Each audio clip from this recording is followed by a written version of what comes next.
جو committee head کرتا ہے کانگریس میں، اس سے ملاقات کی۔ میں نے ان دونوں کو یہ کہا کہ آپ جنگ بھی ہار رہے ہیں، ہمارے ملک کا بیڑا غرق ہو رہا ہے۔ یہ اس دفعہ ملاقات یا بھی ملاقات کریں۔ ان کو میں نے کہا آپ یہ جنگ ہار رہے ہیں افغانستان میں، یہ کوئی اس میں اسٹریٹجی نہیں ہے، یہ مزید اور جو آپ جو سرج بھی لے آئیں، یہ جنگ نہیں آپ جیت سکتے، کیونکہ کوئی ایسی چیز نہیں ہے۔ میں نے پوچھا، میں کہا آپ کیا کریں گے جنگ جیتنے کے لیے؟ کوئی مجھے بتا دے کہ کون سی پانی پت ہوگا کہ جنگ جیتی جائے گی؟ تو آپ بھی نہیں جنگ جیت رہے، آپ نے تو یہاں سے چلے جائیں گے، زیادہ زیادہ آپ کا معاشی نقصان ہو جائے گا، لیکن پاکستان کا تو بیڑا غرق ہو رہا ہے، انڈر گراؤنڈ ہے، سوات کے اندر ANP ہے ہی نہیں، وہ اپنی جانیں بچا رہے ہیں سارے لوگ، ان کی جو ٹاپ لیڈرشپ ہے وہ نظر ہی نہیں آتی پبلک میں۔ تو کس نے یہ جو ملٹری آپریشن کے بعد سوات میں انفراسٹرکچر کون بنائے گا؟ پولیس ہے ہی نہیں سوات میں۔ تو یہ اگر آپریشن ہو بھی گیا تو اب اس کے بعد جو انفراسٹرکچر آنا چاہیے تھا وہ کدھر ہے؟ اور ان لوگوں کو ریہیبلیٹیٹ کیسے کرنا ہے؟ اس لیے میں نے ان کو بھی کہا کہ وہ جو لوگ قبائلی علاقے کے ایکسپرٹس ہیں ان سے رائے لیں، بجائے حکومتی یا جو ہمارے ایمبیسڈر بیٹھے ہیں، ان کو کوئی پتہ نہیں ہے قبائلی علاقے کی کیا سیاست اور کیا وہاں حالات سب کچھ۔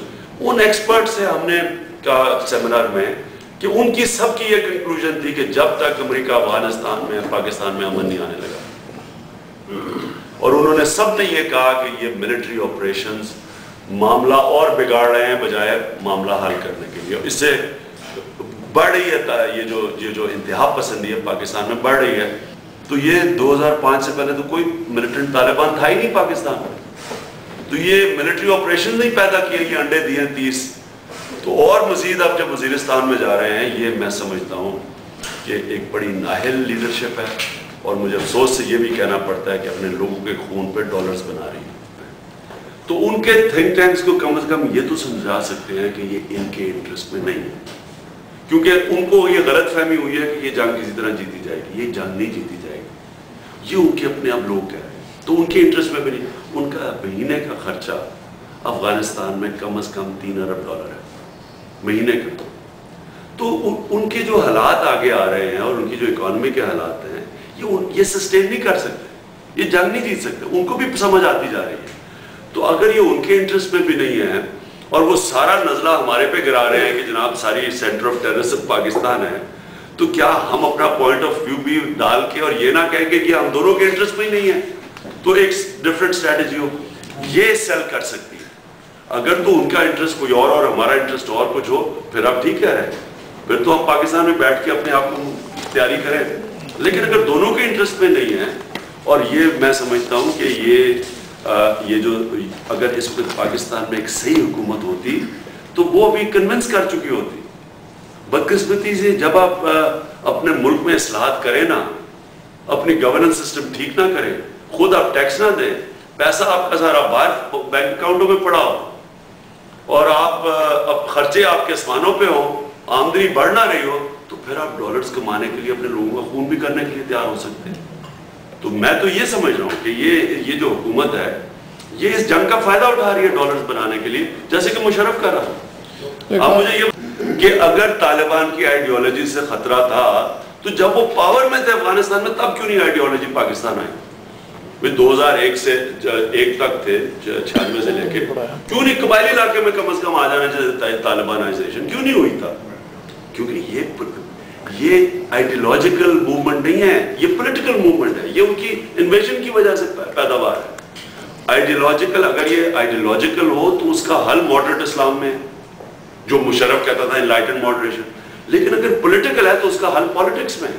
ساروں کو یہ جو میں پوائنٹس دیتا ہوں، ان کے پاس کوئی آنسرز نہیں ہے اس مثلا میں ان کو کہتا ہوں کہ کسی کو نہیں پتا کہ قبائلی علاقے کے اندر 15 لاکھ مسلح لوگ ہیں، 15 لاکھ۔ اب کوئی مجھے بتایا کہ عقل، میں ان سے پوچھتا ہوں کہ اگر تمہارے میں عقل ہو کہ 800 سے 1000 القاعدہ آپ کہہ رہے ہیں، 800 سے 1000 القاعدہ کے پیچھے 15 لاکھ لوگوں سے آپ اپنے خلاف ریکروٹس پیدا کر رہے ہیں، یہ کوئی عقل ہے؟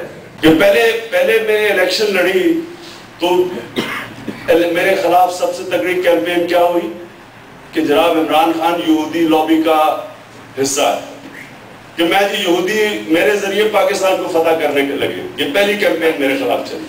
اب ادھر سے 180 ڈگریز پہ طالبان خان بن گیا ہوں میں. لیکن بات تب بھی میں وہ کر رہا تھا جو آج میں کر رہا ہوں. پاکستان کا مسئلہ کیا ہے؟ پاکستان کا سب سے بڑا مسئلہ یہ ہے کہ ہم آزاد نہیں ہیں, سوورن نہیں ہیں. ہماری فارن پالیسی غلام ہے.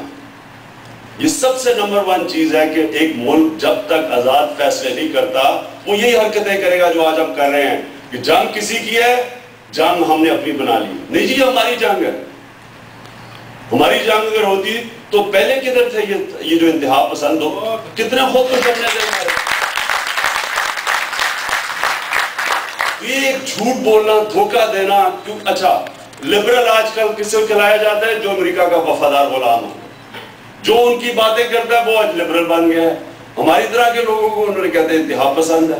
میں ابھی اسٹیٹ ڈپارٹمنٹ ابھی ان کے پولیٹیشین سے مل کے آیا. مجھے کہتے ہیں عمران خان تم, وہاں لوگ کہتے ہیں کہ تم پرو طالبان ہو.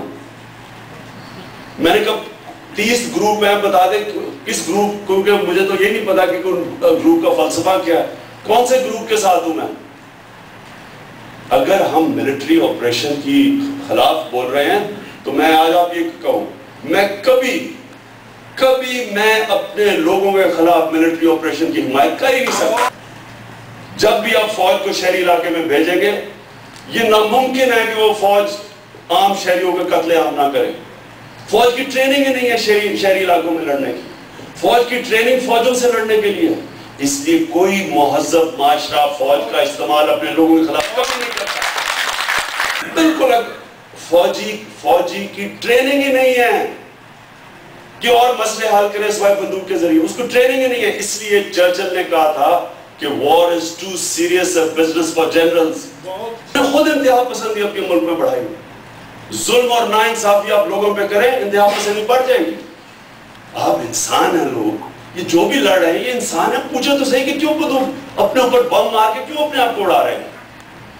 کوئی وجہ, انسان کوئی وجہ ہوتی ہے کہ انسان اتنے انتہا پہ جاتا ہے. آپ جب تک وجہ پہ نہیں جائیں گے اور آپ کہیں گے جس سمٹمز, یہ آپ ان کو برا بھلا کہیں, طالبان کو میرا کنڈیم کرنے سے یہ ختم ہو جائے گا. تو پہلے یہ تو پوچھیں کہ یہ بنے کیسے ہیں طالبان, کدھر تھے یہ پہلے. اور اس لیے آج میں آپ سب سے یہ کہنا چاہتا ہوں, اگر ہم نے عقل سے اس معاملے کو ڈیل نہ کیا, ہمارا ملک میں مزید انتہا پسندی پھیلے گی. ہمارا جو نوجوان ہے, خاص طور پر پشتون نوجوان ہے, وہ انتہا پسندی کی طرف جا رہا ہے. غصہ ہے لوگوں کے اندر. سوات کے اندر کیمپوں میں جا کے پوچھیں کہ لوگوں کے باغات برباد ہو گئے ہیں, ان کی فصلیں برباد ہو گئی ہیں, ان کے مویشی وہ سارے ضائع ہو گئے ہیں. 30 لاکھ لوگ آپ نے گھروں سے نکال دیے 5000 طالبان کے پیچھے. یہ کوئی عقل ہے؟ کوئی یہ ذرا خود غور سے سوچیں کہ کون سی, یہ کس نے آپریشن پلان کیا ہے کہ آپ نے 5000 لوگوں کو اگر کرنا تھا تو آپ نے 30 لاکھ لوگوں کا بیڑا غرق کر کے رکھ دیا. اور کوئی دنیا میں, مجھے کوئی دنیا میں بتائیں کہ ملک اپنے لوگوں کے خلاف ہیلی کاپٹر, گن شپس اور F-16 سے بمباری کرتا ہے, توپوں سے بمباری کرتا ہے, جدھر شہری بیچاری عورتیں بچے ہوں. جو ملٹری آپریشن ہوئے آج تک ہمیشہ کہا جی ناگزیر تھا, کوئی آپشن نہیں تھی. کوئی بھی آپشن ہو, یہ کیا آپشن تھی کہ آپ نے 5000 لوگوں کے پیچھے 30 لاکھ لوگوں کو گھر سے نکال دیا. تو یہ 35 لاکھ لوگوں کا دھیان رکھے گی ہماری گورنمنٹ؟ تو کوئی سوچ, اور جلدی کیا تھی؟ میں یہ سوال پوچھتا ہوں کہ کیا کر لینا تھا؟ 8 لاکھ کی فوج ہے, 5000 لوگوں نے اسلام آباد پہ قبضہ کر لینا تھا. کیا کوشش نہیں ہم کر سکتے تھے کہ بار بار مذاکرات کر کے اصل انتہا پسندوں کو علیحدہ کرتے ہیں؟ مجھے کئی کالیں آئی ہیں لاہور میں, پنڈی کے اندر بیچارے عام پشتونوں کو پکڑ کے جیلوں میں ڈال دیا, پیسے لے کے ان کو چھوڑ رہے ہیں. ہماری پولیس کا حال تو دیکھیں. تو ان کے حوالے کر دیے, پہلے وہ مار کھا کے آ رہے ہیں, گھر نہیں ہے, پھر وہ جا رہے ہیں تو ان کو آپ نے پولیس کے حوالے کر دیا. تو میں یہ سمجھتا ہوں کہ ہم سب کو, شہریوں کو ایک سوچنا چاہیے کہ ہم نے اس دلدل سے کیسے نکلنا ہے, کیونکہ اس کی تو اینڈ ہے کوئی نہیں.